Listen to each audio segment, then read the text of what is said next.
Bienvenidos todos, buenas tardes, Dios les bendiga. Nos da mucho gusto que estén con nosotros nuevamente en esta transmisión, en estas conferencias que son de suma importancia en relación a los acontecimientos y los eventos finales conforme a la escatología bíblica. Damos gracias a Dios por la vida y la salud y por que nos da las oportunidades para que juntos estudiemos la palabra del Señor. Vamos a abrir nuestras Biblias en el libro de Apocalipsis, el capítulo número 11, los que tengan sus Biblias y puedan hacerlo. Apocalipsis, el capítulo número 11 y el verso número 19. La palabra del Señor nos dice: y el tiempo y el templo de Dios fue abierto en el cielo, y el arca de su testamento fue vista en el templo, y fueron hechos relámpagos, voces y truenos y terremotos y grande granizo. Con este pensamiento queremos ir de rodillas para buscar al Señor en oración y pedir su bendición. Los que puedan arrodillarse.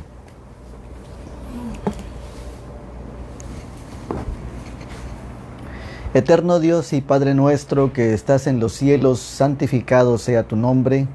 Agradecemos infinitamente todas tus bendiciones, todo tu cuidado, la protección que das a tu pueblo, a tus hijos, donde quiera que estén en cualquier parte del mundo. Pero en este momento nos concentramos para estudiar tu santo libro, para estudiar los tiempos, para estudiar la profecía, los acontecimientos previos a la segunda venida de Cristo, el hecho de estar preparados, estar transformados y tener todas las instrucciones necesarias para la debida preparación que el cielo desea que tenga la iglesia aquí en la tierra. Pedimos que nos perdones si te hemos ofendido, si en algo te hemos faltado. Señor, ayúdanos a trascender cada día más, a ser humildes y fieles, a ser leales a ti en todo momento. Bendice a todos tus hijos que nos sintonizan en este canal y bendice, Señor, a cada familia aquí representada.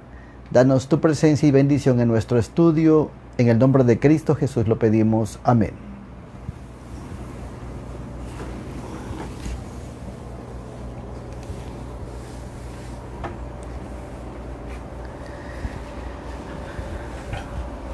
Hermanos, en el capítulo 11 del libro de Apocalipsis se destaca varios periodos de la historia y varios acontecimientos que son sumamente importantes, que nos llevan hasta un punto que tenemos que entender y repasar hoy, porque lo hemos estudiado en varias ocasiones.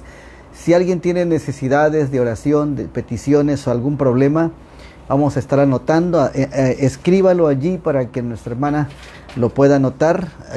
Por ahí había una hoja de las peticiones de ayer y las necesidades, pero es muy importante también comprender que pedir la presencia de Dios para que conduzcan los estudios que estamos teniendo cada día, cada tarde, cada noche. el libro de Apocalipsis destaca como un libro especial que nos abre el camino hacia los eventos, los acontecimientos previos a la segunda venida del Señor Jesucristo. Los capítulos 18, 17, el capítulo 3, el capítulo 14 destacan el evento, y los acontecimientos importantes que destacan son no solamente en el mundo, sino en el universo y en el trono de Dios, de la intervención que el Señor tiene para con su pueblo y para con este mundo. En el capítulo 11 encontramos que se habla del juicio que se hace y que empieza por el templo, que se hace una énfasis y un paréntesis para los gentiles, pero se destacan los dos testigos que profetizan vestidos de sacos y que representan precisamente los dos testamentos, y a los dos profetas que representan al periodo final de la historia de esta tierra, que es a Moisés y Elías. Uno presenta la santa ley de Dios y el otro es el espíritu de la profecía. Algo sumamente importante también es la trayectoria de la persecución por la cual el testimonio se da al mundo, y al mismo tiempo se destaca un acontecimiento muy importante que sucede después de la persecución de los dos testigos, que simbolizan también al pueblo de Dios que tiene la ley y los testimonios. Pero en el versículo número 17 del capítulo 11, dice, desde el 16 nos habla: y los 24 ancianos que estaban sentados delante de Dios en sus sillas, Apocalipsis 11:16, delante de Dios en sus sillas, se postraron sobre sus rostros y adoraron a Dios, diciendo: te damos gracias, Señor Todopoderoso, que eres, que eras y que has de venir, porque has tomado tu gran potencia y has reinado. Y se han airado las naciones, dice el verso 18, y tu ira es venida, y el tiempo de los muertos, y para que sean juzgados, y para que des el galardón a tus siervos los profetas, y a los santos, y a los que temen tu nombre, y a los pequeñitos, y a los grandes, para que destruyan a los que destruyen la tierra. Y entonces, paso siguiente, la palabra del Señor nos dice, precisamente, y sí, si quieres unas...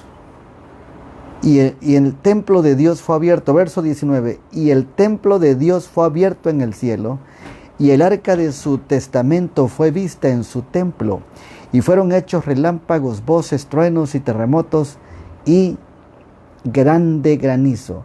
Indudablemente nosotros tenemos que entender que la historia y los movimientos que se hacen en el santuario celestial, para poder entenderlos tenemos que entender los movimientos del santuario terrenal.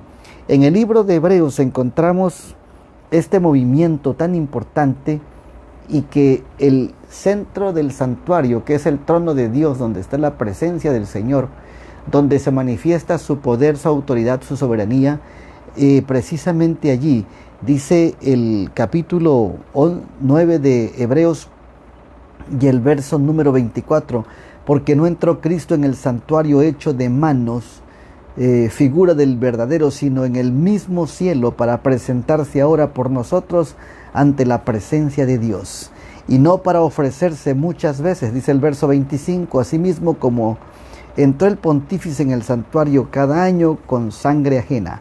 Cristo entra por su propia sangre. De otra manera fuera necesario que hubiera padecido muchas veces desde el principio del mundo, mas ahora una vez en la consumación de los siglos, para dessaciamiento del pecado, se presentó por el sacrificio de sí mismo, y de la manera que está establecido a los hombres que mueran una vez y después el juicio, así también Cristo fue ofrecido una vez para agotar los pecados de muchos, y la segunda vez sin pecado será visto de los que esperan para salvación. Esto es algo extraordinario y es algo maravilloso. Dios les bendiga a todos los que se están conectando. De esta manera, hermanos y amigos, queremos entender lo que dice Apocalipsis 11, el verso 19. Todo lo que sucedía en el santuario terrenal, nuevamente el Señor lo está haciendo en el santuario celestial. Y la palabra del Señor dice que el templo de Dios, el santuario, fue abierto en el cielo. Eso sucede precisamente cuando sucede en la séptima trompeta, donde se muestran los acontecimientos de que Dios da acceso a su pueblo, y el séptimo ángel tocó la trompeta y fueron hechos grandes voces en el cielo, el verso 15 de Apocalipsis 11, y fueron hechos grandes voces en el cielo que decían: el reino del mundo ha venido a ser el reino de nuestro Señor y su Cristo, y reinará para siempre jamás. Y entonces el templo del Dios fue abierto en el cielo, y el arca de su testamento fue vista en el templo, y fueron hechos relámpagos y voces y truenos, terremotos y grande granizo. Indudablemente nosotros tenemos que fijar nuestra mirada en el santuario celestial, puesto que estamos cerca de ver de cómo se destaca la obra se completa el plan de redención. Nosotros entendemos que la cruz de Cristo también viene representada en el santuario, que es el altar del sacrificio, se hizo en la cruz del Calvario. Luego el Señor oficia en el santuario terrenal, y lo vemos en el capítulo 4 y 5 de Apocalipsis, cuando Juan lo ve que va caminando entre los 7 candeleros. Él dirige a todas las iglesias y los sellos. Pero después de esos acontecimientos, según el capítulo 11 del libro de Apocalipsis, cuando se suelta el séptimo sello, la séptima trompeta, entonces el templo es abierto en el cielo. Y la última fase de la historia del conflicto cósmico aquí en la tierra llega a su fin, y todo el mundo ve que tiene la oportunidad de estar ante Dios en el lugar santísimo. Curiosamente, quiero decirles que muchas denominaciones solamente predican de la cruz de Cristo, la cruz de Cristo, la cruz de Cristo, la cruz de Cristo, pero Cristo resucitó, ascendió al cielo y está pronto por venir en su segunda venida. Cristo está presto a venir, pero antes de que Él venga, está destacándose como el sumo sacerdote y está abriendo las puertas del santuario, del lugar santísimo, desde 1844, para que entonces todos tengamos acceso a Él y juzguemos con Él a los impíos. El santuario, que es uno de los pilares de la fe, del advenimiento de la fe de la Iglesia Adventista del Séptimo Día. El santuario, como pilar doctrinal de la Iglesia, es un pilar es una base o fundamento sobre el cual se constituye algo. Debemos aferrarnos a los pilares firmes de nuestra fe, los principios de la verdad que Dios nos ha revelado, son nuestro único fundamento seguro. Testimonios, tomo 2, la página 51. Es un fundamento seguro, y es importante entender precisamente las lecciones del santuario, muy importantes. Nos dan la razón de nuestra existencia como iglesia. El santuario tenemos allí nuestra identidad como iglesia remanente, que depende de estos pilares fundamentales. La función de los pilares, que son 7 pilares de la fe adventista, consiste en fundamentar y guiar la interpretación de la Biblia y el entendimiento de su enseñanza. Conflicto de los Siglos, la página 476 nos dice: el asunto del santuario fue la clave que aclaró el misterio del desengaño en 1844. Reveló todo un sistema de verdades que formaban un conjunto armonioso y demostraban que la mano de Dios había dirigido el gran movimiento adventista. Nosotros tenemos que comprender precisamente que el estudio del santuario, que destaca en el libro de Levíticos, Éxodo y varios libros de la Biblia, y que se destaca en el libro de Apocalipsis, habla acerca de los eventos que suceden allí de acuerdo al plan que Dios dejó de salvación. El santuario es un estudio de manera ilustrada de lo que pasa en el cielo. Cristo entró ahora allí y conduce a su pueblo a través de su propia vida, su propia sangre. Los que recibieron la luz relativa al santuario y a la inmutabilidad de la ley de Dios Se llenaron de alegría y admiración al ver la belleza y armonía del conjunto de verdad que fue revelado a sus inteligencias. Los pilares han sido atacados constantemente. Durante los últimos 50 años, miren lo que dice Mensajes Selectos, tomo 1, la página 246. Durante los últimos 50 años, toda suerte de herejías ha sido presentadas para dominarnos, para nublar nuestra mente acerca de las enseñanzas de la palabra, especialmente acerca de la ministración de Cristo en el santuario celestial. Mensajes de toda especie han sido presentados a los adventistas del séptimo día para ocupar el lugar de la verdad. Entonces es importante, amigos y hermanos, poder entender cómo el Señor está guiando a su pueblo en estos últimos días a través del santuario. Debemos usar los pilares para ver el sistema completo de verdad que vieron los pioneros. A medida que lo hagamos, redescubriremos la misión de la iglesia, el plan de Dios para nuestra vida, nuestro compromiso personal con Cristo y la Biblia. En 1844 destaca como un chasco, pero obviamente no fue un chasco, fue una prueba. Cuando el 22 de octubre de 1844 pasó Jesús y no vino, la felicidad se tornó en amargo chasco para miles de cristianos fieles, pero Dios estaba probando quiénes le eran fieles, quiénes vivirían por fe.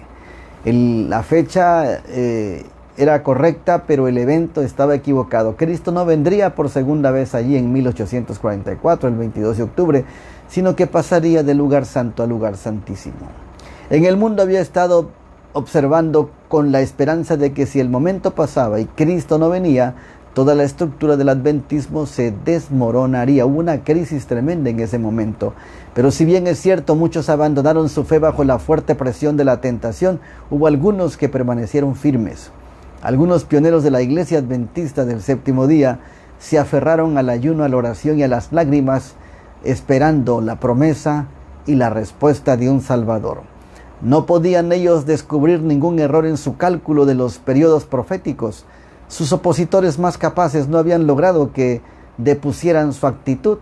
A decir verdad, había habido una falla en relación con el acontecimiento esperado, pero ni siquiera eso podía sacudir la fe en la palabra de Dios. El Señor no abandonó a su pueblo. Su espíritu siguió acompañándolo a los que no negaron temerariamente la luz que habían recibido ni atacaron el movimiento adventista. El apóstol Pablo dirigía su mirada a través de las edades, descubrió palabras de ánimo y advertencia para los fieles expectantes, probados en esa hora de crisis. La palabra del Señor, entonces el apóstol Pablo nos dice: no perdáis pues vuestra confianza, que tiene grande galardón, porque os es necesaria la paciencia para que, habiendo hecha la voluntad de Dios, obtengáis la promesa.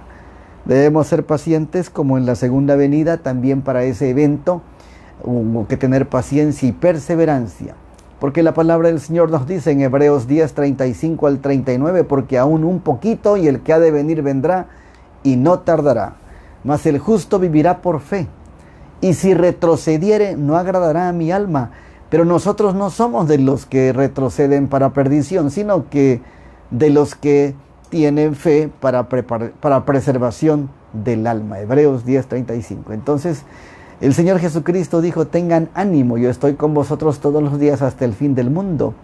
Y todas las cartas de los apóstoles, Santiago, Pedro, el apóstol Pablo, las cartas siempre dan palabras alentadoras de perseverancia, de constancia y de paciencia, pero la promesa del Señor nunca fallará.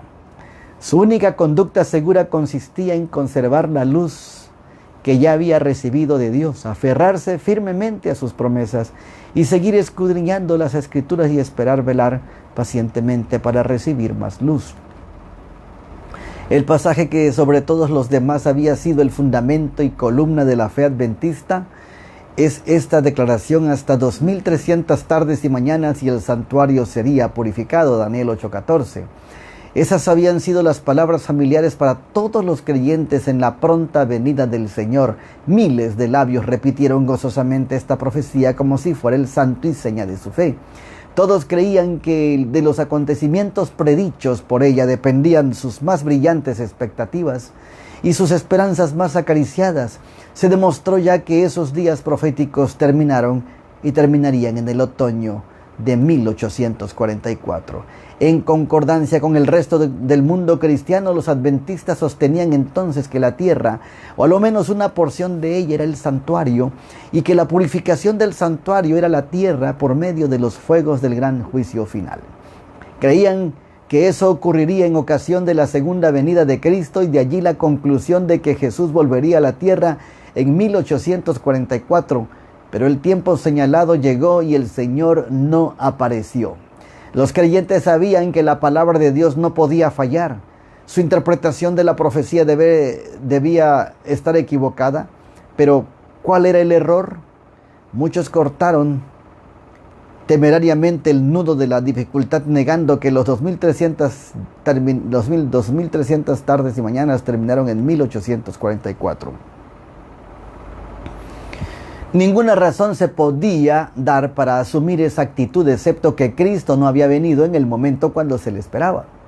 Argumentaron que si los días proféticos hubieran terminado en 1844, Cristo habría venido para limpiar el santuario mediante la purificación de la tierra con fuego, y puesto que no había venido, los días no podían haber terminado. Aunque la mayor parte de los adventistas abandonó sus antiguos cálculos de los periodos proféticos, por lo tanto negó la validez del movimiento que se basa en ellos, unos pocos no estuvieron dispuestos a renunciar a puntos de fe y una experiencia que tenían el apoyo de las Escrituras y el testimonio especial del Espíritu de Dios. Creían que habían adoptado sanos principios de interpretación y de sus estudios de las Escrituras, y que era su deber aferrarse firmemente a las verdades que ya habían obtenido y continuar en el mismo plan de investigación bíblica. El Espíritu Santo conducía toda esta prueba, y hubo un grupo especial que se mantuvo firme y fiel hasta el cumplimiento profético. Con fervientes oraciones revisan sus convicciones y estudian las Escrituras para descubrir su error. Como no encontraron error alguno en su explicación de los periodos proféticos, se decidieron a examinar más cuidadosamente el tema del santuario. Interesante. Al investigar descubrieron que el santuario terrenal construido por Moisés por orden de Dios, de acuerdo con el modelo que le mostró en el monte, era un símbolo para el tiempo presente, según el cual se presentan ofrendas y sacrificios, que sus dos lugares santos eran figuras de las cosas celestiales, que Cristo, nuestro gran sumo sacerdote, es ministro del santuario y de aquel verdadero tabernáculo que levantó el Señor y no el hombre. No entró Cristo en el santuario hecho de mano, figura del verdadero, sino en el cielo mismo, para presentarse ahora por nosotros ante Dios. Hebreos 9:9, 23, 8:2 y 9:24. Entonces, la purificación del santuario tenía que ver con una parte importante del periodo de juicio, el día de la expiación, que se realizaba una vez al año en el santuario terrenal. Eso sucedía. Os amonesto, dice la sierva del Señor, no coloquéis vuestra influencia contra los mandamientos de Dios. Esa ley es tal como Jehová la escribió en el templo del cielo. El hombre puede hollar su copia terrenal, pero el original se conserva en el arca de Dios en el cielo, y sobre la cubierta de esa arca, precisamente encima de esa ley, está el propiciatorio. Jesús está allí mismo delante de esa arca para mediar por el hombre. ¡Qué maravilloso! El santuario que está en el cielo, en el cual oficia Jesús en nuestro favor, es el gran original del cual el santuario construido por Moisés era una copia. Y el arca que contenía la ley de Dios y el altar del incienso y otros instrumentos de servicio que encontramos en el santuario terrenal tenían su contraparte en el santuario celestial. Así como el santuario terrenal tenía dos compartimientos o dos departamentos, el lugar santo y el lugar santísimo, también hay dos lugares santos en el santuario celestial. La santa visión se le permitió al apóstol Juan entrar en el cielo y allí vio el candelabro y el altar del incienso y el templo de Dios fue abierto y vio el arca de su pacto. Apocalipsis 4, 5, 8, 3 y 11, 19. En el libro de Apocalipsis se destaca precisamente el oficio del santuario celestial donde el Señor Jesucristo está interviniendo y que entonces lo que pasó aquí en la tierra Él lo revela de manera poderosa porque el original de las cosas que pasaron está allí. Y el templo de Dios fue abierto en el cielo, y el arca de su testamento fue vista en su templo, y fueron hechos relámpagos, voces, truenos y terremotos, y grande granizo. Apocalipsis 11, 19. Los que estaban buscando la verdad encontraron pruebas irrefutables de la existencia de un santuario en el cielo. Moisés hizo el santuario terrenal de acuerdo con el modelo que se le mostró.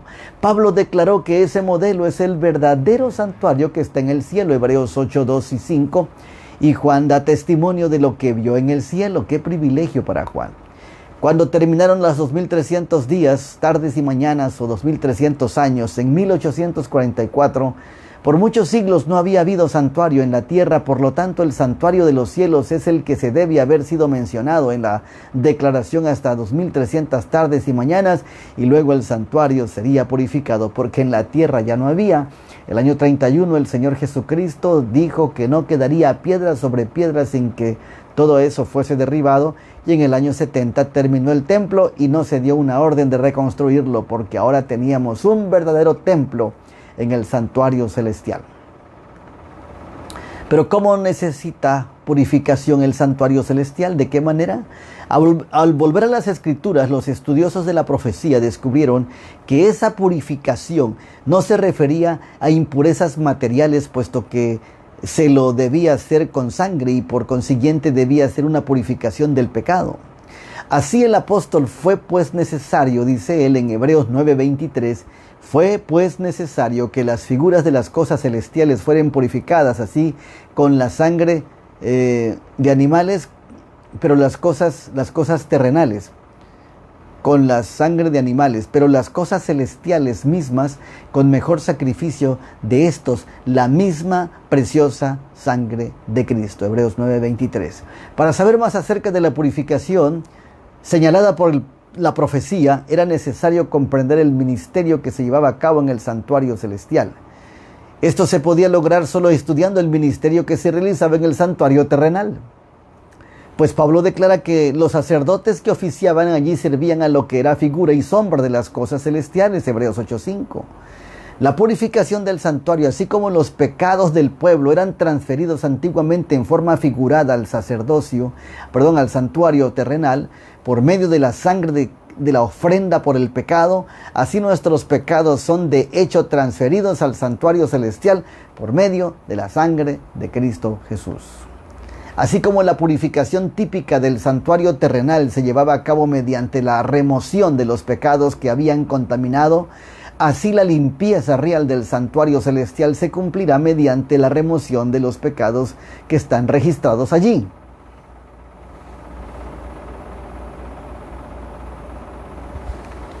Esto requiere un examen de los libros de registros que están mencionados en el Apocalipsis para determinar quiénes, por medio del arrepentimiento del pecado y la fe en Cristo, están en condiciones de recibir los beneficios de su expiación.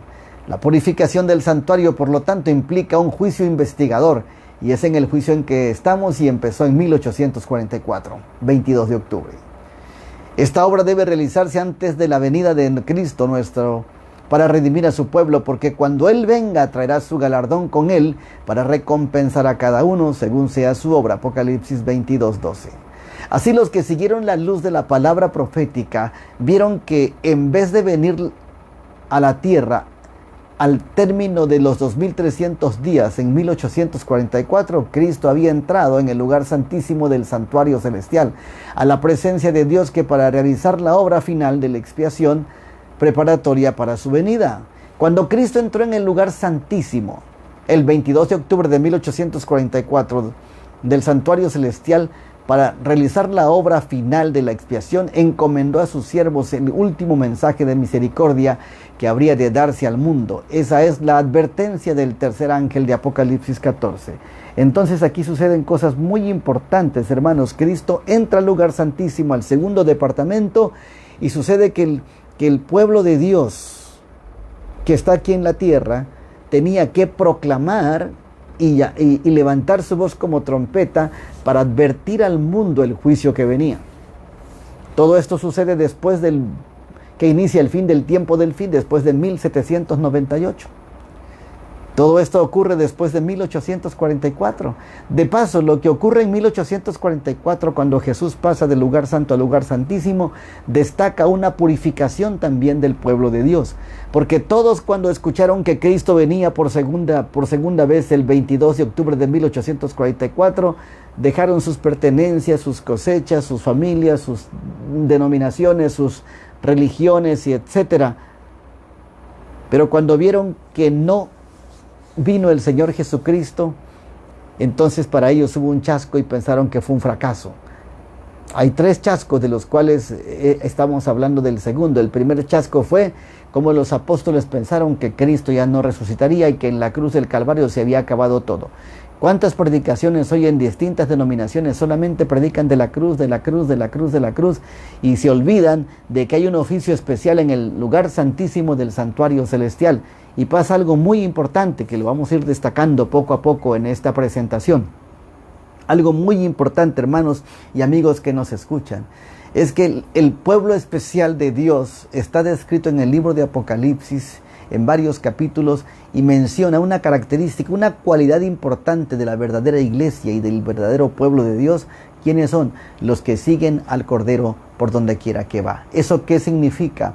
Que si el Señor Jesucristo pasó del lugar santo al lugar santísimo, abrió el camino, fue abierta la puerta en el templo y fue visto el arca del pacto del Señor, entonces tenemos acceso ya al lugar santísimo con Cristo. Pero muchos pensaron que era un fracaso el 22 de octubre de 1844 y salieron del mensaje, de aquel mensaje que tenía que ver con la hora del juicio, tenía que ver con la purificación del santuario. Y entonces regresaron a sus denominaciones fracasados, tristes, preocupados y frustrados, porque no entendieron que no era un chasco. Dios está purificando aquellos corazones que le obedecen y lo siguen por fe. Hubo un grupo pequeño que no se fue, que se destacó como los pioneros de este movimiento adventista y que lloraron día y noche, estudiando y reestudiando las cosas como se las había presentado el Señor, y confirmaron que no había error alguno en esa fecha. El único error que había es que se habían equivocado de evento.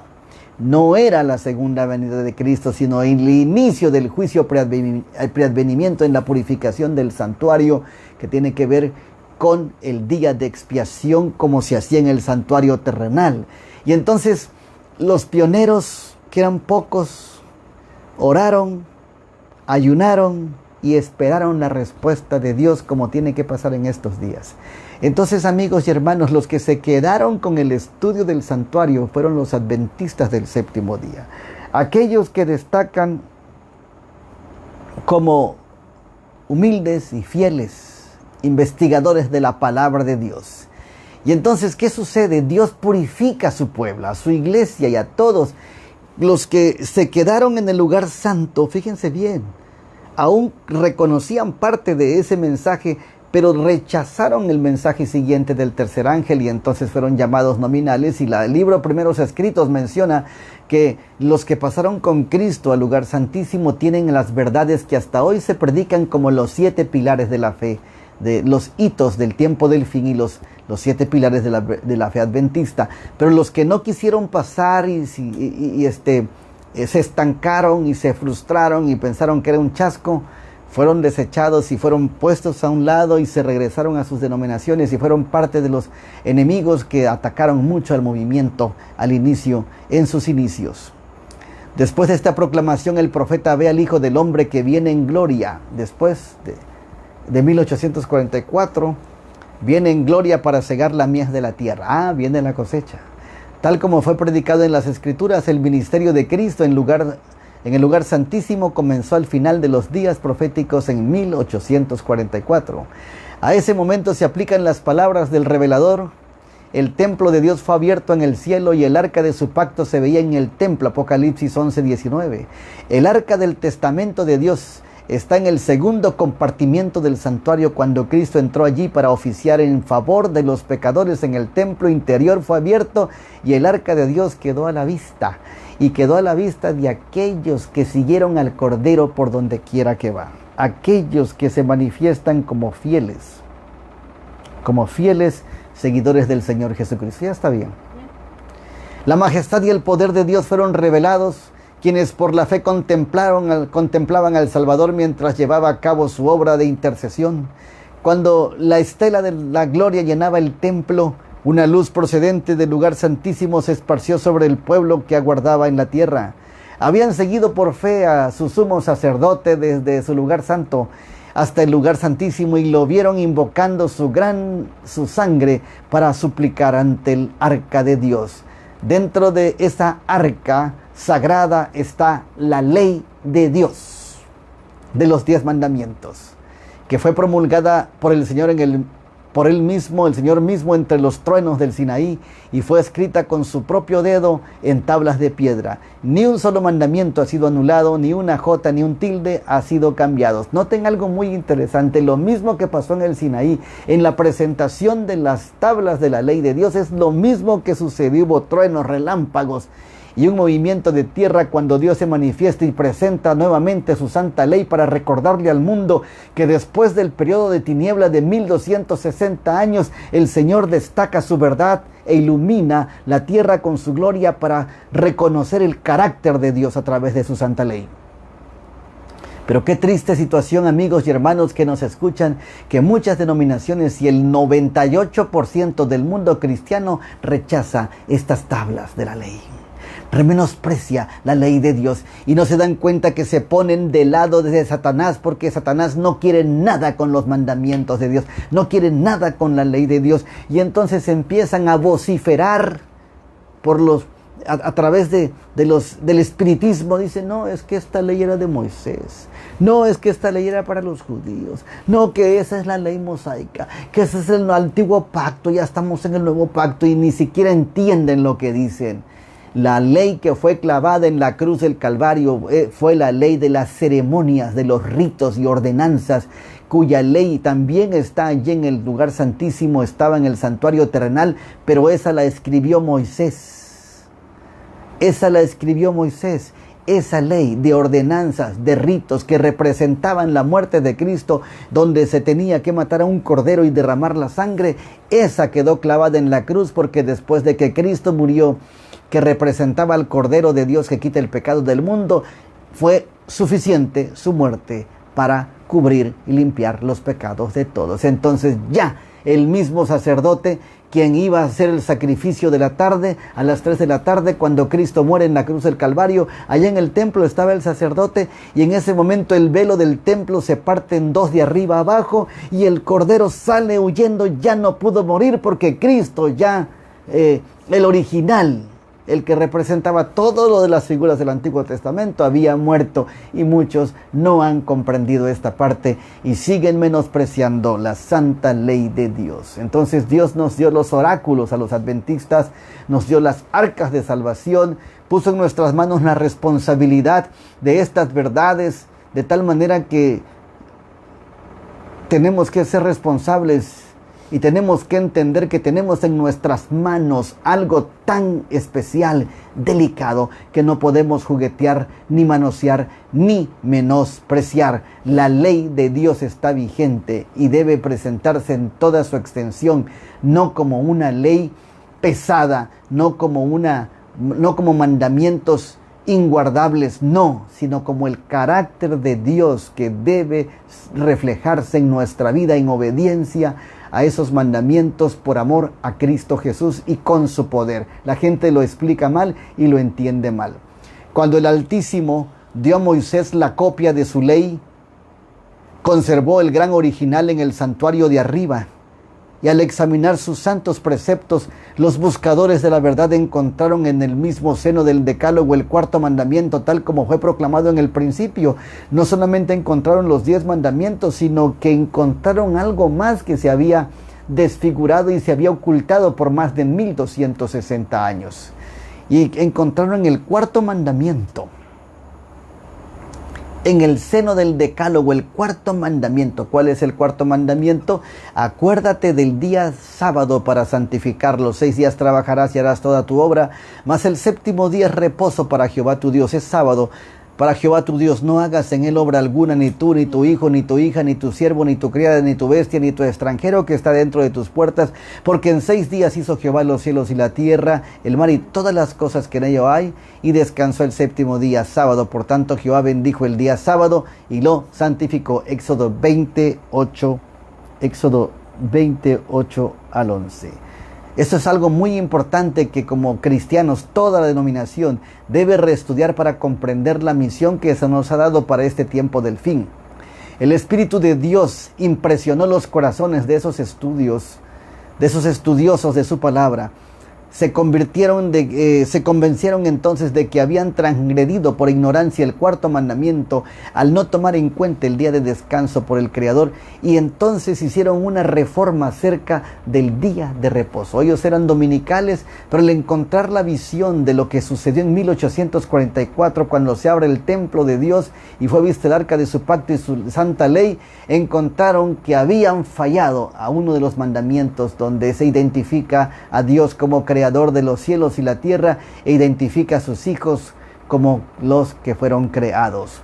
Comenzaron a examinar las razones por las cuales observaban el primer día de la semana en vez del día que Dios había santificado. Por muchos años se había guardado el domingo desde los tiempos de Constantino, quien hizo alianzas con el cristianismo católico romano para poder cambiar el sábado al domingo, y así crecieron las generaciones cristianas engañadas por los cambios geopolíticos y humanos antibíblicos, de tal manera que desfiguraron el carácter de Dios, y al dejar el sábado todas las culturas y las denominaciones empezaron a meter otros dioses que no tenían nada que ver con el único y verdadero Dios. No pudieron encontrar evidencias en las escrituras de que el cuarto mandamiento hubiese sido abolido o cambiado, o de que el sábado hubiese sido cambiado. No había evidencias. La bendición que había santificado en un principio el séptimo día nunca había sido eliminada. Habían estado tratando honestamente de conocer la verdad de Dios, y ahora, al comprender que eran transgresores de la ley, el pesar llenó sus corazones. Inmediatamente pusieron en evidencia su lealtad a Dios, guardando su santo sábado, el sello del Dios del Dios vivo. Ezequiel 20:20, Ezequiel 20:12, Isaías 56. Muchos tenaces fueron los esfuerzos que se hicieron para derribar su fe. Nadie podía dejar de ver que si el santuario terrenal era figura o modelo del celestial, la ley depositada en el arca en la tierra era una exacta transcripción de la ley que se encontraba en el arca en el cielo. Y que la aceptación de la verdad concerniente al santuario celestial implicaba un reconocimiento de los requisitos de la ley de Dios y la obligación de guardar el sábado del cuarto mandamiento. Los que habían aceptado la luz relativa a la mediación de Cristo y la perpetuidad de la ley de Dios descubrieron que esas eran las verdades presentadas en el tercer mensaje.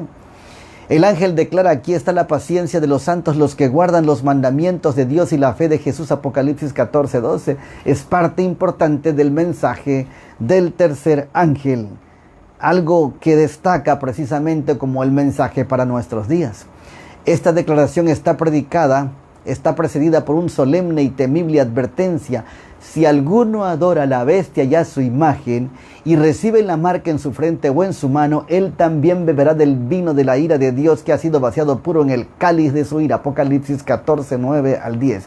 Es una de las últimas amonestaciones y que estamos destacando desde cuando el Señor presentó esta verdad al mundo que estaba en tinieblas, que estaba perdido y que había sido engañado por más de 1260 años por el hombre de pecado, el hijo de perdición, por el obispo de Roma, por Roma papal, que fue una Roma violenta, tiránica y que desfiguró la imagen de Dios, desfiguró la palabra de Dios y tiró los mandamientos a un lado y los cambió. Se necesitaba una interpretación de los símbolos empleados aquí para poder comprender el mensaje.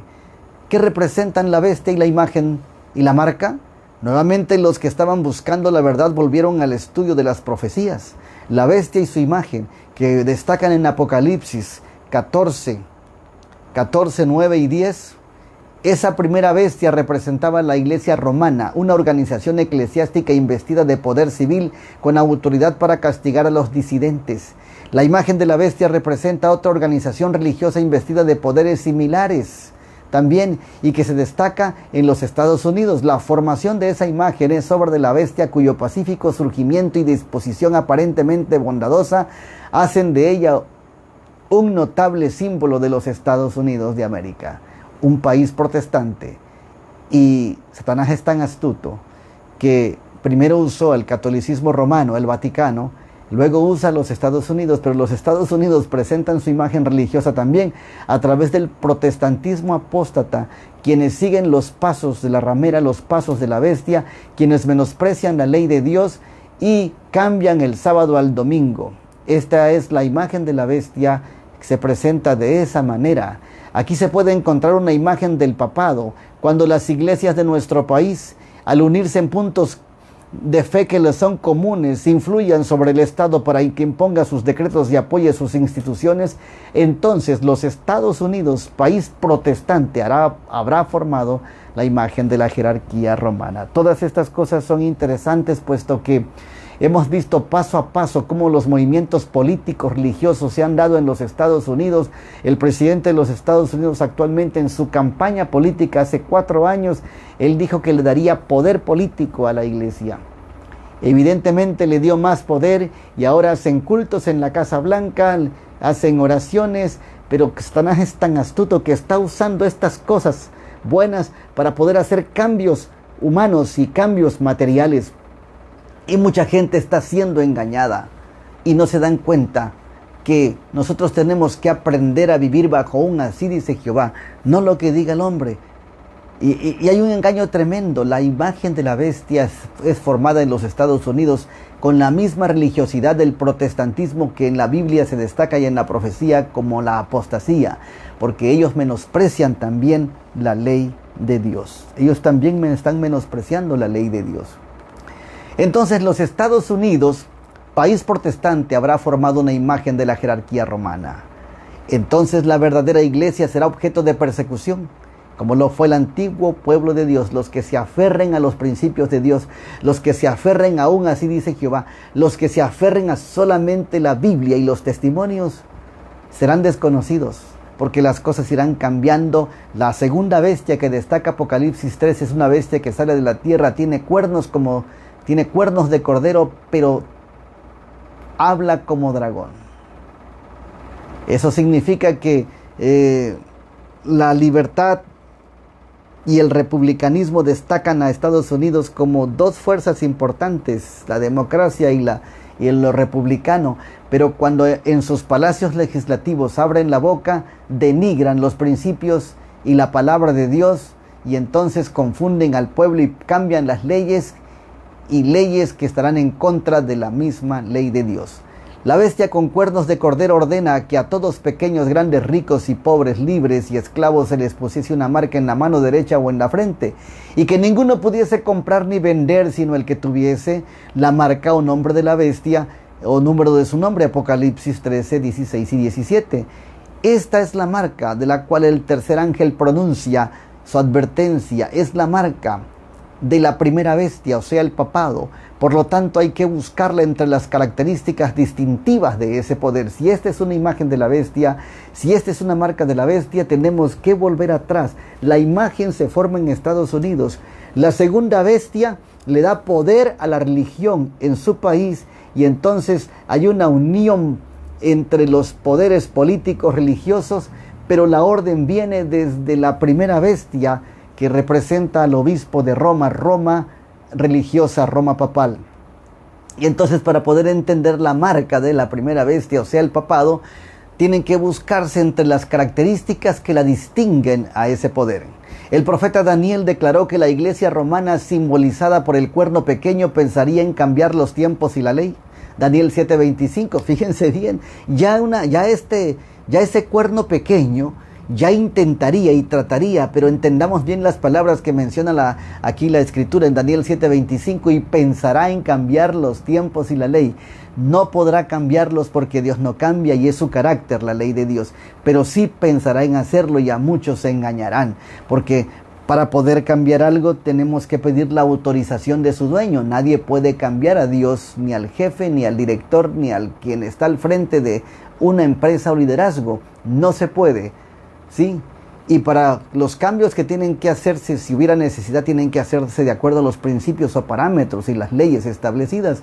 Dios no cambia. Eclesiastés 3:14 destaca precisamente: he entendido que todo lo que Dios hace no cambia, porque Él no muda y lo tiene por perpetuidad. Y la ley de Dios es perpetua, es eterna, es santa, es buena, es limpia. Todo lo que significa la ley de Dios tiene el carácter de Dios, así que la ley de Dios es el carácter de Dios y no podemos menospreciarlo. Amigos y hermanos de otras denominaciones que escuchan, no estamos atacando a ninguna denominación. Oramos y respetamos a todos nuestros amigos y vecinos que son cristianos aún de otra denominación, pero es importante que estudien lo necesario para poder entender cómo está trabajando el enemigo en el tiempo del fin, y que se destaca muchas cosas falsas antibíblicas. Mientras Pablo lo presenta a este cuerno pequeño que pensaría en cambiar los tiempos, y Daniel, Pablo lo presenta por medio del hombre de pecado, segunda de Tesalonicenses 2, 3 y 4, que habría de exaltarse por encima del Señor. Y entonces el Señor vendría después de esa gran apostasía. Solo el cambiar la ley de Dios podía el papado exaltarse por encima del Altísimo, porque el dragón, según Apocalipsis 12:3, con su cola arrastraría la tercera parte de las estrellas del cielo, y precisamente Satanás eso hizo en el cielo y atacó el santuario de Dios, según Apocalipsis también, Apocalipsis 13. Solo así, cambiando la ley de Dios, podía el papado exaltarse por encima del Altísimo. Todo el que a sabiendas se sometiera a la ley cambiada estaría rindiendo supremo honor al poder que llevó a cabo el cambio. El cuarto mandamiento que Roma ha tratado de poner a un lado es el único precepto del Decálogo que señala a Dios como creador de los cielos y la tierra, y por tanto distingue al verdadero Dios de los dioses falsos. El sábado fue instituido para conmemorar la obra de la creación y dirigir las mentes de los hombres al Dios vivo verdadero, su poder creador. Se menciona a lo largo de las Escrituras como prueba de que Dios de Israel es superior a las deidades paganas. Si siempre se hubiera guardado el sábado, los pensamientos y los efectos del hombre se hubieran dirigido a su Hacedor como objeto de reverencia y adoración, y nunca habría existido ni un idólatra, ni un ateo, ni un infiel. El sábado es tan importante por la fidelidad y la identidad que se tiene con el poder creador de Dios y su amor, pero como muchos han dejado esto, han caído en idolatría, han caído en el ateísmo y en la infidelidad.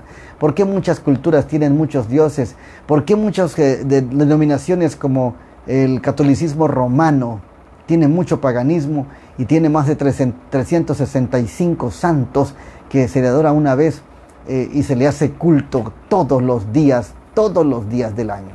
Se le hace culto. Entonces, aquí destaca algo muy importante que nos ayude a entender la terrible confusión de que existe en el mundo y las diversas creencias que denigran el carácter de Dios manifestado en su santa ley. Esta institución que señala a Dios como el creador es una señal que su legítima autoridad sobre los seres que Él creó es su legítima autoridad.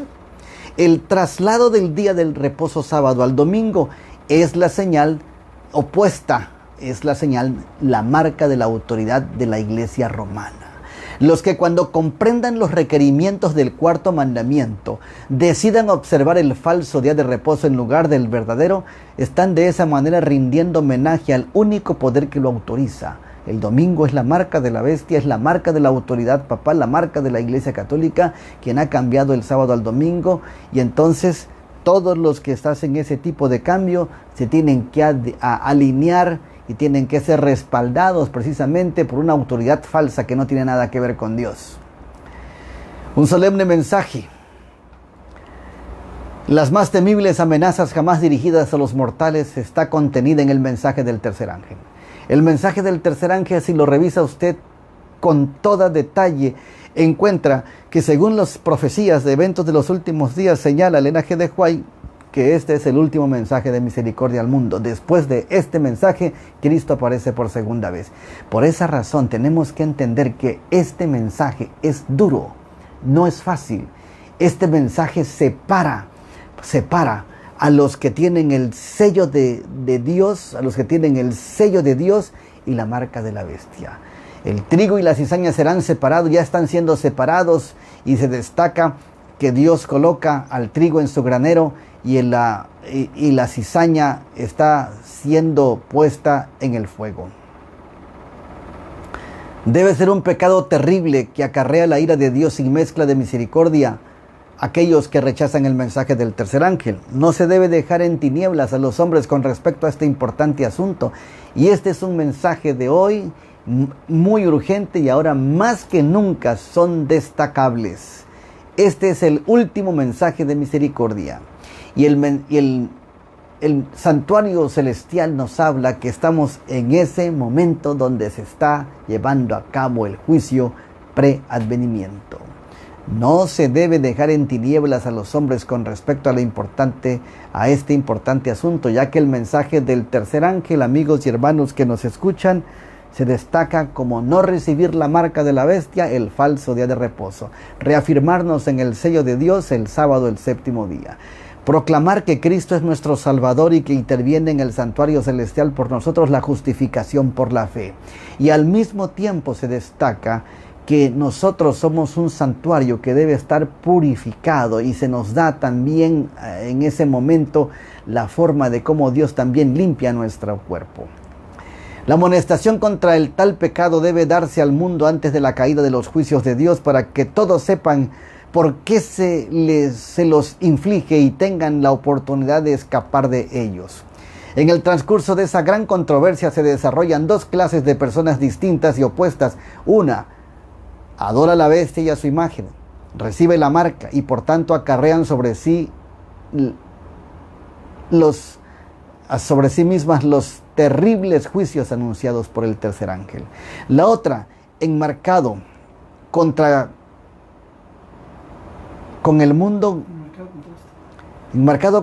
con el mundo, guarda los mandamientos de Dios y la fe de Jesús. Apocalipsis 14, 9 al 12, y este es el sello de Dios. Entonces, estas fueron las trascendentales verdades que se abrieron ante los ojos de los que recibieron el mensaje del tercer ángel. Al recapitular su experiencia desde la primera proclamación del segundo advenimiento hasta que pasó el momento esperado de 1844, descubrieron la explicación de su desilusión y la esperanza y el gozo animaron nuevamente sus corazones. La luz del santuario iluminó el pasado, el presente y el futuro, y comprendieron que Dios los había conducido mediante su infalible providencia. Entonces, con nuevo ánimo y con fe más firme, se unieron para proclamar el mensaje del tercer ángel. Y allí destaca los primeros, segundo y tercer mensajes, que son los mensajes finales para este tiempo en nuestros días. Desde 1844, en cumplimiento de la profecía contenida en ese mensaje, la atención del mundo ha sido atraída al verdadero día de reposo, sábado. Y un número creciente de esta está volviendo a la observancia del día santo de Dios. Vi un grupo que se mantenía en pie, en guardia y en posición firme, sin apoyar a los que querían turbar la definida fe del cuerpo de Cristo. Dios los consideró con aprobación y se me mostraron 3 peldaños, los mensajes de los ángeles primero, segundo y tercero. Mi ángel acompañante dijo: ay de aquel que mueva una porción o sacuda un alfiler de estos mensajes. La correcta comprensión de ellos es de vital importancia. El destino de las almas depende de cómo sean recibidos. Nuevamente se me llamó la atención en los mensajes y vi cuánto le había costado al pueblo de Dios obtener esta experiencia. Lo logró por medio de mucho sufrimiento y duro conflicto. Dios los condujo paso a paso hasta que los puso sobre una plataforma firme e inconmovible. Ahora yo quiero explicarles algo muy importante. Ahorita les explico. Vi que algunos se acercaban a la plataforma para examinar su fundamento. Algunos con regocijo subieron inmediatamente. Otros comenzaron a encontrarle fallas. Querían que se les introdujera mejoras para perfeccionar la plataforma y lograr que la gente fuera mucho más feliz. La experiencia de los judíos se repite. Se me señaló la proclamación del primer advenimiento de Cristo. Juan fue enviado con el espíritu y el poder de Elías para que preparara el camino de Jesús. Los que rechazaron el testimonio de Juan no fueron beneficiados por las enseñanzas del Señor. Su oposición al mensaje que anunciaba su venida los ubicó donde no podían recibir fácilmente las evidencias más concluyentes de que él era el Mesías. Satanás indujo a los que rechazaron el mensaje de Juan a que avanzaran aún más, es a saber, que rechazasen y crucificasen a Cristo. Al hacerlo, se situaron donde no pudieron recibir la bendición del Pentecostés, que les habría enseñado el camino del santuario celestial. El rasgamiento del velo del templo demostró que los sacrificios y los ritos judaicos ya no serían aceptados. El gran sacrificio ya había sido ofrecido y aceptado, y el Espíritu Santo que descendió el día del Pentecostés apartó la atención de los discípulos del santuario terrenal para dirigirla al celestial, donde Jesús entró por medio de su propia sangre para derramar sobre sus discípulos los beneficios de la expiación. Cuán importantes son todas estas cosas. Todo esto es muy valioso y todo adventista debe saber y confirmar precisamente esta gran enseñanza. Pero los judíos fueron abandonados en medio de las tinieblas más completas. Perdieron toda luz que podría haber tenido acerca del plan de salvación y siguieron confiando en sus inútiles sacrificios y ofrendas. El santuario celestial había reemplazado al terrenal y ellos no lo sabían. Pero ellos no se dieron cuenta del cambio, por lo tanto no podían beneficiarse con la mediación de Cristo en el lugar santo y quedaron fuera, totalmente fuera. Y eso es muy triste.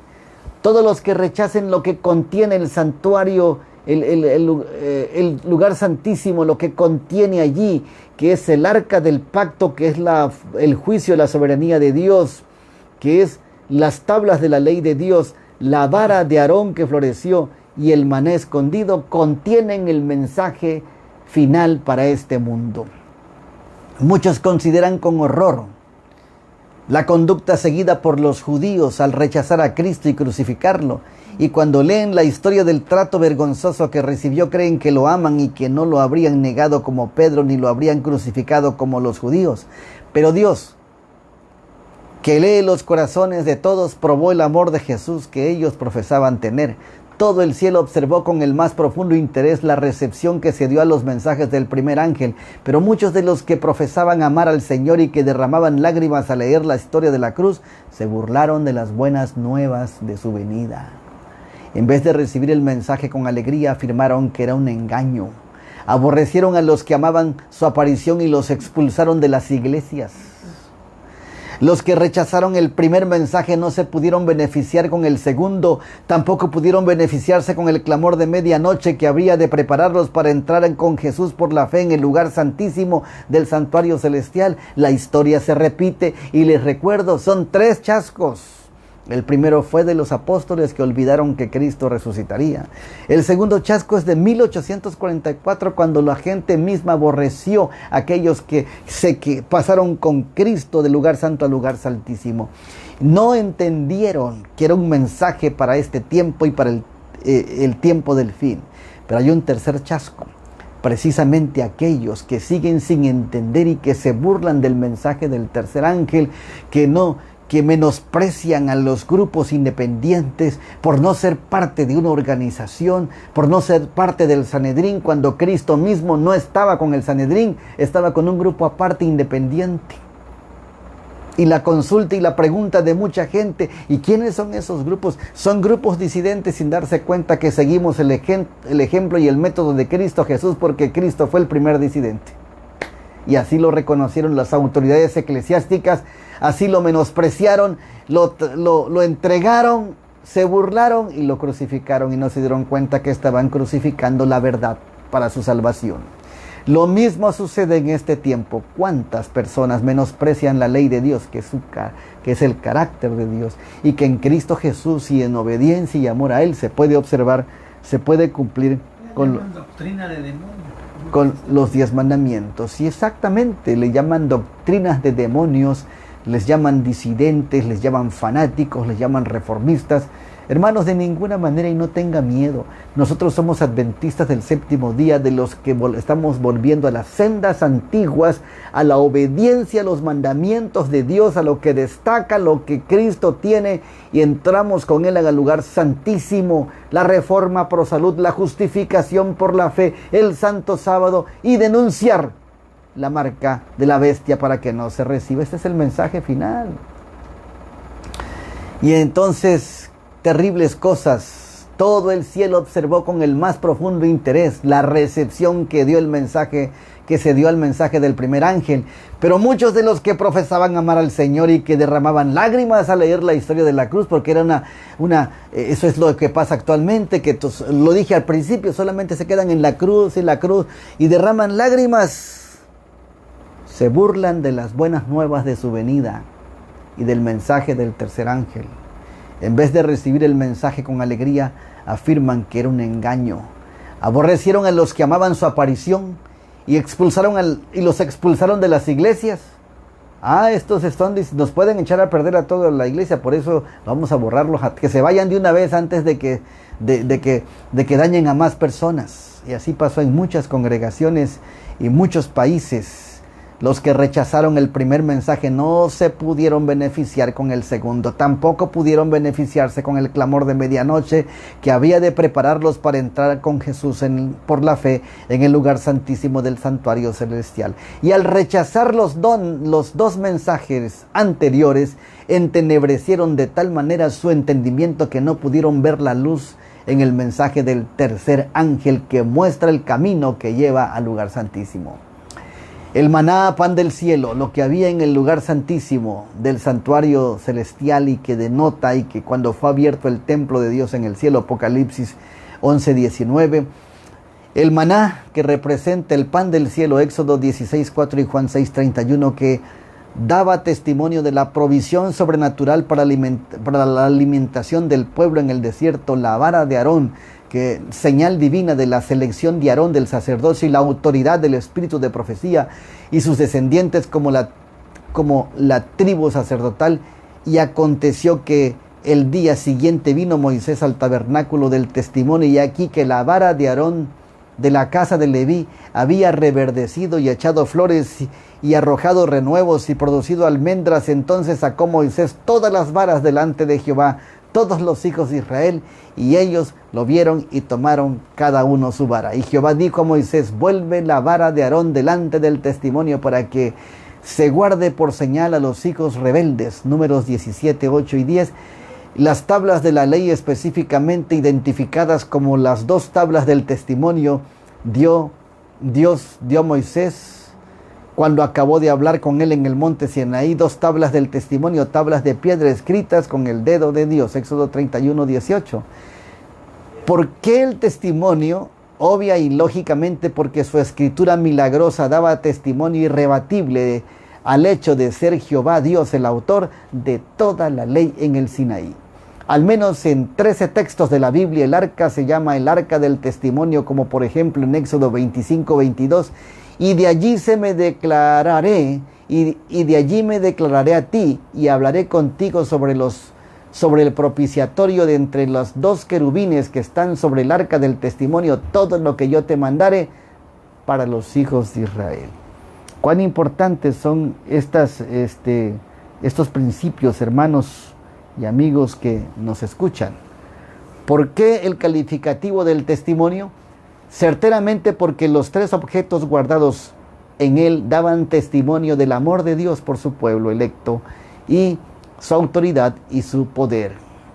La Revit que era el 393-403, o Historia de la Redención, más bien, Historia de la Redención 393. Hermanos, las tablas de la ley hablan del carácter de Dios, escritas por su propio dedo. La vara de Aarón habla de la autoridad y del espíritu de profecía, y el maná, que es el pan del cielo, Cristo Jesús, que también representa el sustento del pueblo de Dios, es la reforma pro salud. Entonces, el ministerio final de Cristo en el santuario celestial, la prédica de una fecha precisa para el juicio en la proclamación del primer mensaje fue ordenado por Dios, y el cómputo de los periodos proféticos en que se basaba el mensaje que colocan el fin de los 2300 días en el otoño de 1844 permanece firme sin impugnación. Conflicto de los siglos, la página 510. Permanece firme sin impugnación. Ahora quiero decirles algo muy interesante y muy importante antes de ir concluyendo. La plataforma de la verdad del adventismo del séptimo día fue puesta después de 1844. ¿Por qué voy a mencionar esto? Porque hay mucha gente engañada siguiendo a los pioneros, siguiendo a Miller. No somos luteranos, nos sirvió lo de Lutero. No somos milleritas, pero en algún momento nos sirvió lo de Miller. No dependemos de los pioneros. Nosotros dependemos de la ley y el testimonio que fue puesta precisamente después de 1844. Los pilares adventistas de esta verdad presente no fueron hechos antes de 1844, sino posteriormente.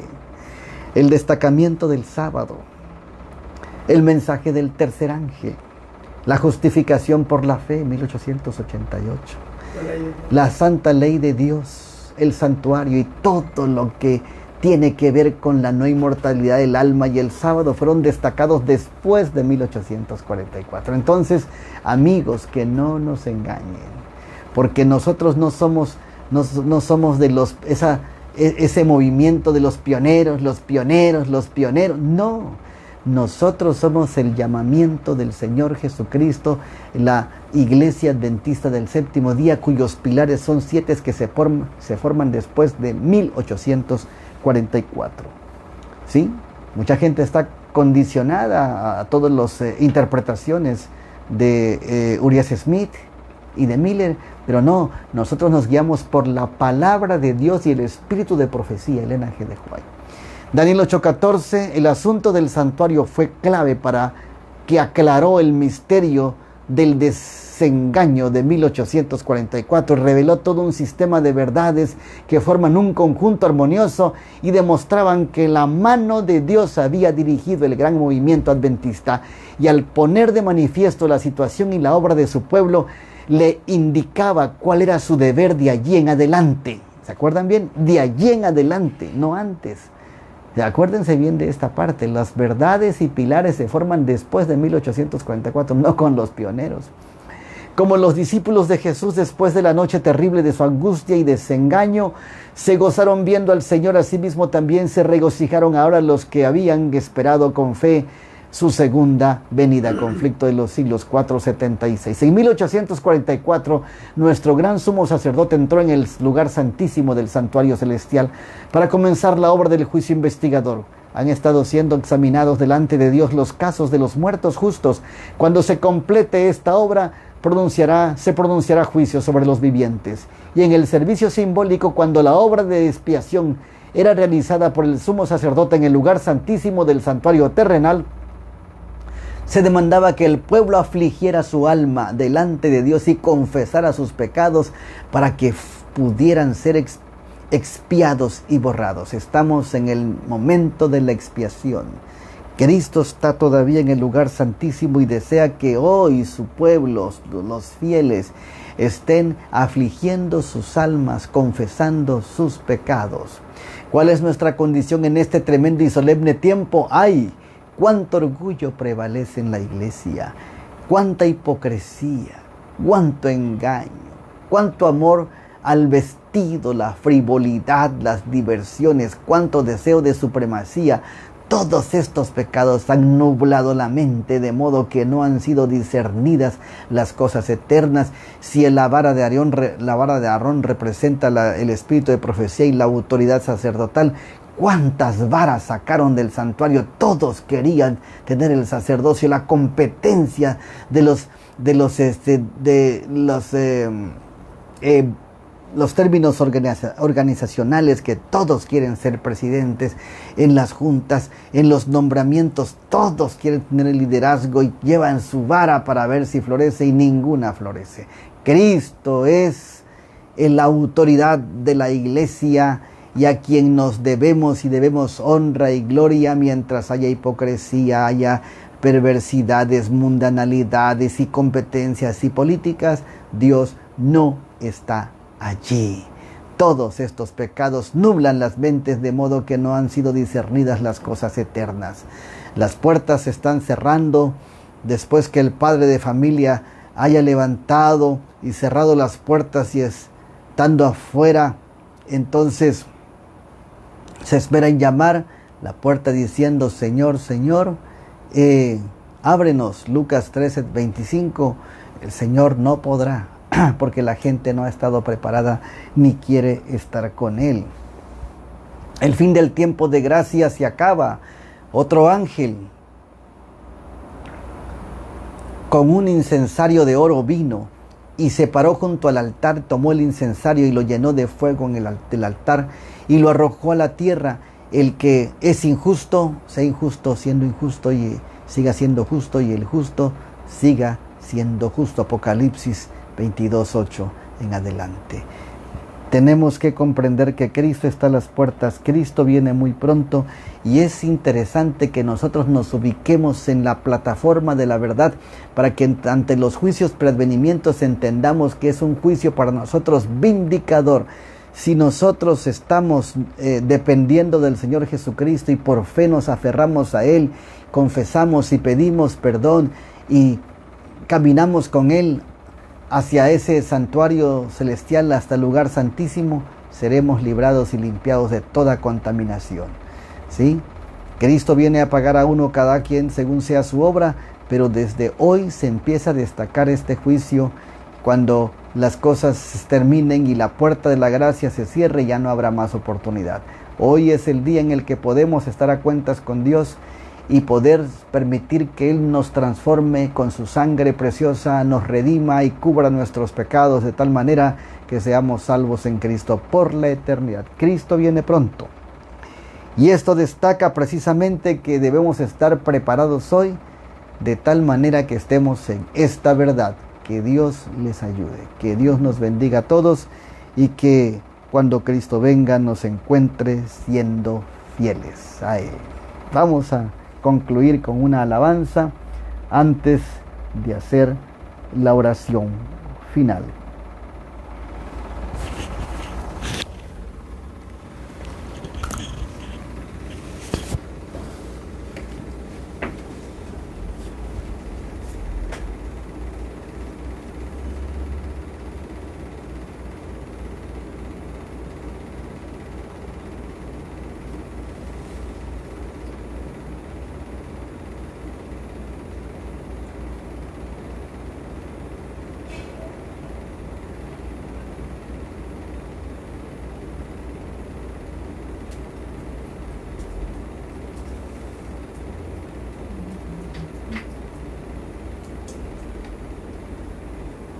Bien del umbral se lo saben, 175.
santa majestad, vea delante, sea la victoria,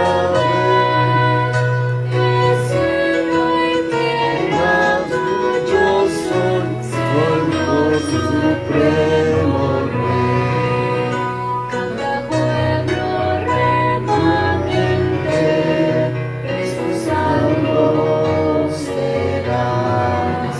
Nuestro fin tendrá tus pruebas, si con el Rey estás, vea adelante, suyo supremo Rey, en gloria sublime y santa majestad, vea adelante, a la victoria ver, que cielo y tierra suyos son, Señor supremo Rey.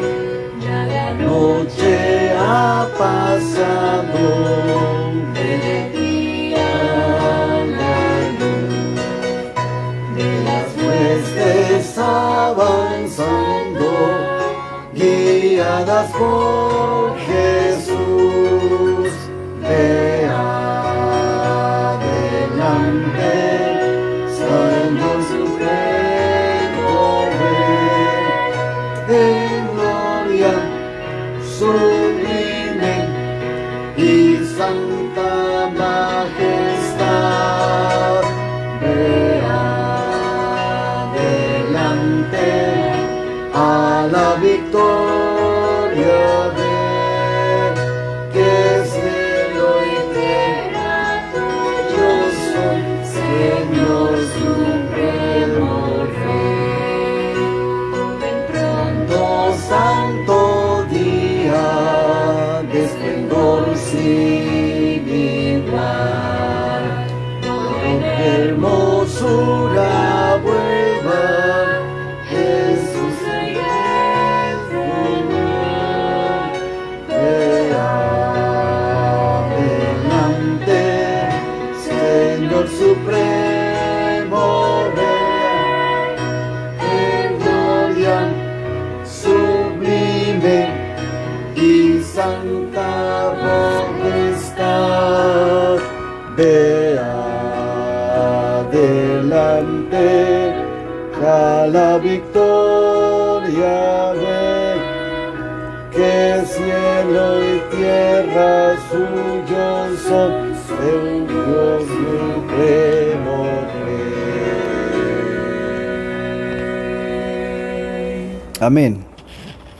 Vamos a hacer oraciones, hay varios pedidos aquí, así que los vamos a tomar en cuenta para que el Señor pueda bendecirles. Pero aquí están los pedidos de oración. No sé si sean los mismos, pero aquí Vivian pide por Katy, por Beatriz, ¿los tienes ahí? Por Juanita, yo los puedo leer aquí, por Ramiro Valentín, por Sergio Royce, Magali, por Daniel Cecilia y su madrecita Nancy, por Marvin, también por el doctor Lewelin y mis exámenes. Claro que sí, claro que sí. Georgina Coppel pide oración por sus nietos y Belén García pide oración por su hermana Andrés. Georgina, nuestra hermana Gina, pide oración por sus nietos y la hermana Belén por sus hijos, ¿verdad? Por su hermano Andrés. Por su hermano Andrés. Vamos a arrodillarnos para hacer la oración final y despedirnos así esta noche.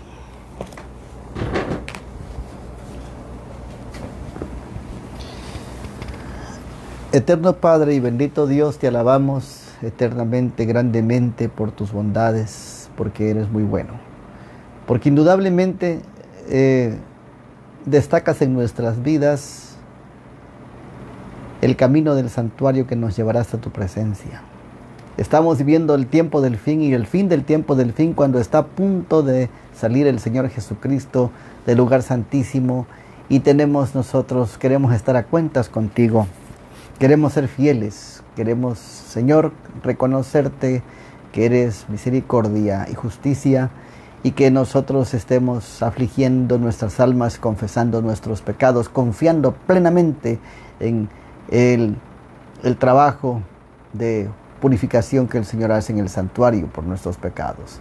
Apártanos del mal y al mismo tiempo concédenos el mensaje, el mensaje del tercer ángel como un mensaje final para ayudar a un mundo que perece. Pedimos, Señor, por algunas personas de tus hijos, como la hermana Georgina Cofre, que pide por sus nietos, la hermana Belén, oramos por sus hijos y por su hermano Andrés. Asimismo también por nuestra hermana Vivian y sus estudios, y por su médico, quien está haciendo esos estudios, el doctor Leguelín, y sus exámenes.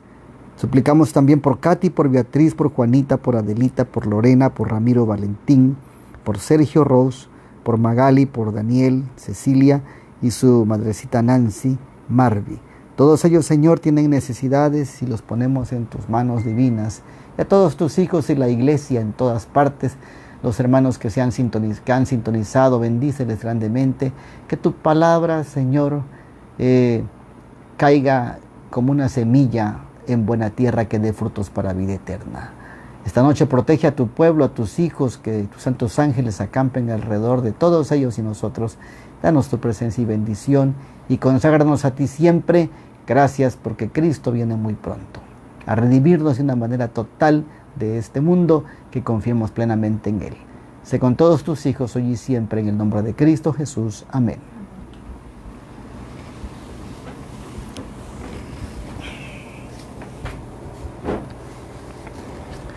Dios les bendiga.